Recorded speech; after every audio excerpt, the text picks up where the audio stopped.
welcome to another instalment of Kicks Magazine. I'm your host Generalz, and here in the heart of the West End at the Match Bar, I'm sitting with the lovely DJ Sarah Love. Aww. Welcome to Kicks Magazine. Thank you for having me. For our viewers who don't really know, you can tell us a bit about yourself. Who is DJ Sarah Love?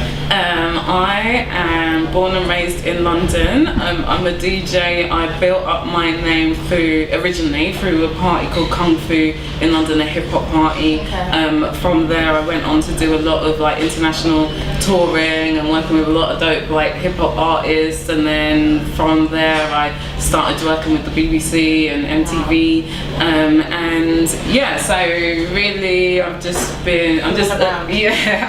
working as I'm mostly well known as a hip-hop DJ. Okay. Yeah. Cool. And so, like, growing up surrounded by music and the arts, you must have had a lot of, advantages that not many are privy to. How did that develop you musically and artistically? Oh wow, what a cool question. Yeah, definitely had a massive input on me, and like both my parents are musicians, so at home they were always having like band rehearsals, or like they would sneak us into concerts and into clubs and things like that to see shows, and going backstage with them to different concerts and things like that. So it's like, and then just being exposed to a lot of incredible musicians, like whether that was firsthand, like people my parents were working with, or like I say, them taking us to clubs like Ronnie Scott's or something like that. So yeah, it definitely made me think, oh, this music thing's quite nice, like I like it, I feel it, kind of thing. And then at the same time it showed me that it was viable for me to do this in a professional capacity. And then at the same time, because my parents were professional musicians themselves, they could relate to what I wanted to do, and they were supportive of it, kind of thing. Whereas like some people you find where their parents are just like, hell no, you ain't doing that, you ain't wasting your time doing that. Exactly, like go and get a proper job, like, which is fair enough, kind of thing. But yeah, so it just meant that I had the support of my parents, and at the same time they inspired and stimulated and facilitated like my fascination with music, kind of thing. And then we had a lot of instruments at home and things, so I had access to a lot of stuff that maybe some people they had to fight more to find it, kind of thing. Brilliant. Yeah. And apart from DJing, what are your other passions in life that fuel you creatively? And like, what are your muses? Who are your muses? Who do you get inspiration from? Oh, that's another really nice question. See, that question always brings a tear to my eye. Damn. My big passion in life outside music is family, is love. Sarah Love is more than just a name. Like, for real, like my friends and my family, that's the world to me, kind of thing, and that's what inspires me to do everything, and that's what keeps me grafting, because without them I don't know how I would be inspired, I don't know what my motivation would be, kind of thing. So and being an auntie to my niece and nephews is like is a big thing to me, and so like that's my number one thing. When I'm not working, I'm with my family. That's probably like I'm a big family person, so that definitely inspires me. And then just like keeping an eye on artists who I think are cool, like and just being stimulated by dope art that you come in contact with. But I'm passionate about looking after my body and so eating right. I have a few philosophies about eating right, and I'm passionate about family, and I swim every day. Fantastic. Yeah. So those are like the things that keep me going. Brilliant. You've got to be pretty strong-willed to get as far as you have in the industry. What advice can you give any young or budding artists or DJs on how to have longevity in a business?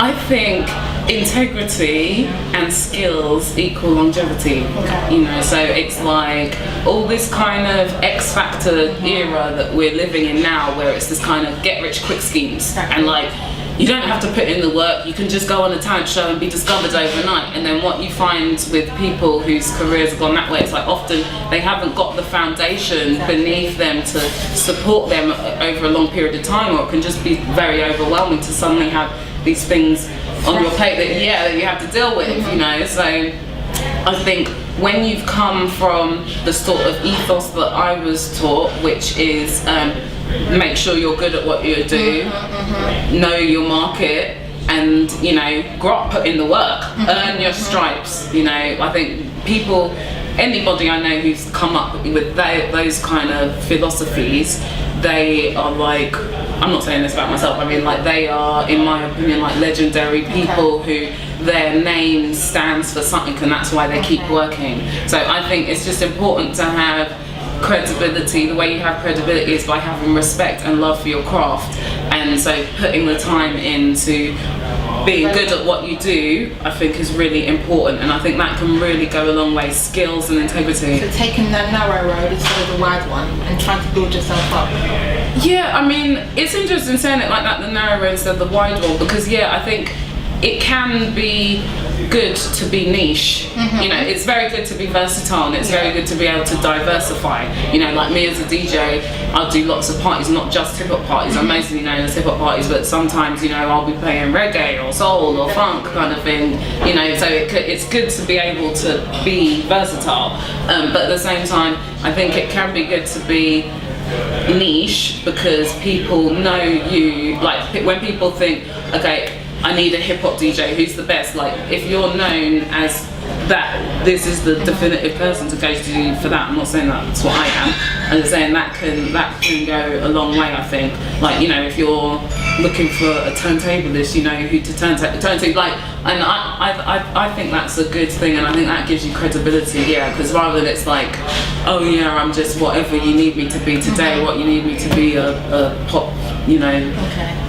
Pop singer who does tap dance at the same time, or do that, like, you know, if you're the jack of all trades, master of none. Yeah, like, you know, but it's good to be really good at one thing as well, I think. Yeah. You've got a lot of doors opening for you right now from your really? new show. Fill me in, what's going on? What's going on? You've got a new show with Cypress Hill's DJ Muggs. Oh yeah. And you're also the official DJ for Alec Black's tour. Yeah. Can you tell me a bit more about that? Oh, so yeah, the DJ Muggs, I'm going to be doing his opening for him at his London show as part of, I think it's a world tour he's doing with DJ Cuba, and myself and DJ 279 are going to be holding down London and the turntables, opening for Mars, and then from December I'll be the official tour DJ with Aloe Black, so I'm going to be like living on the tour bus with them, and it's going to be quite intense, I think, because it's literally like back-to-back shows, and I'm just so proud of like Aloe, because he's killing it, and it's like all the shows he's doing, it's like O2, like, you know, he's doing really massive venues and things like that, so it's, you know, it's amazing. I'm so happy for him, and I'm so proud for him, and then it's dope for me to be a part of that experience. Are you a bit apprehensive, or? No, should I be? No, you're pretty great at what you do anyway. Something new. Yeah, no, I'm not. I'm not really someone who suffers from nerves. Like, I'm someone who gets like adrenaline. Like, and maybe that's what people mean when they talk about nerves. But it's funny because my mum said to me, "Yeah, if you don't have nerves, you shouldn't even be doing it." And I'm like, "All right, mummy, that's a bit harsh." But no. Like, I don't really get nervous, to be honest, because I don't know, I just don't think about like, oh, I'm going to be standing in front of 5,000 people and oh my god, like, I just try to stay focused on my job at hand, which is I need to be really good at this kind of thing. And so yeah, I just stay focused on that, because I feel like, you know, you're only as good as your last set, so I want to make every set like the best that I can make it, kind of thing. So I just try not to focus on nervous energy, you know. You seem to have an eclectic taste in music, from anything from jazz to say hip hop. Can you describe how especially hip hop has such an important place in your life, seeing as sometimes it's such a bad rap in the media? Explain to me how it's influenced you positively. Oh my god, hip hop is like, hip hop is only positive. Hip hop, like there's rap music and there's hip hop, you know. Hip hop is only a positive thing, you know, and I just find it beautiful on so many levels. On a personal level, I think it's, you know, that's my foundation as me as a person, because hip hop has always been around me. Like, my sisters subjected me to a lot of dope hip hop when I was growing up, kind of thing. So it's only been a positive influence on my life. And then also, damn, I mean, hip hop has given me a livelihood, and it's I've been able to work off that. So you know that can only be positive. The amount of incredible people, dope people that I've gotten to know or gotten to talk to, like yourself, because of hip hop, you know, like, and also on a personal level in terms of artists, like what they put into their music and how that makes me feel is a great thing. Like, you know, the positive impact that people's music can have on artists' music can have on people, I think is wonderful. So on a personal level, it's like that. And then I just think I'm in awe of hip hop, and I love hip hop, what it's done for the world and what it's done for our community, kind of thing. I think is such a beautiful, inspirational thing. And then of course that's been jumped on and, you know, by other people and corrupted in different ways. But I just think hip hop is only a positive thing. Because I believe that music it transcends only, you know, just the sounds it makes. It's a spiritual affair as well. You have a connection to it. You can listen to a CD and feel like you know a person through it. So for the people who say hip hop is just about cars and money and that kind of thing, what would you say to them? I would say, I think it's important to understand, okay, when hip hop emerged in the 70s, the beginnings of hip hop, and it kind of had a well-founded shape by the 80s, and then towards the end of the 90s, like the early noughties, you had like the corporate invasion of hip hop, where they kind of identified that, you know, this could be a cash cow, because we see like how popular all these artists are, right? How can we have a piece of what these people are doing, kind of things. This is our people's movement and expression. And then when you have the corporate invasion of hip hop, that's when you have the emergence of rap music and the domination of rap music in the charts, and that really being you know, promoted to young people. So there's rap music and there's hip hop. Hip hop is something that has values, it has cultural context, it's an articulation of the people's voice, it's the streets newspaper, and I don't mean the streets as in, well, the streets newspaper as in this is how we express ourselves. Then you have rap music. I don't think any of those kind of things are really important in rap music. Rap music is literally just speaking with rhyme and rhythm on top of an instrumental. So when we talk about like cars and girls in the video and all that kind of thing, like those are images that have been perpetuated by the corporate industry in their manifestation of this thing, rap music, yeah, which is a corruption of our culture, yeah. And then hip hop music, I don't think the values of hip hop music are about cars, because when I think of a lot of the artists that I champion, you know, and it's not all people going, oh yeah, you know, the mother nature, like I know, you know, like I love MOP, but it's like the backbone of their music isn't like, my car's so fat, you know what I'm saying, like, so I don't think, so yeah, it's just a shame because people get the confusion of these issues that they're not so comfortable with that get promoted and marketed so heavily with rap music. They get linked in with being something to do with hip hop, and in fact it's not. It's just that the corporate world has promoted elements of our culture, you know, and turned it into its own beast, rap. So I don't really feel any connection to rap. I don't listen to rap music. Yeah. Beautiful explanation, thank you. Cool. Sorry.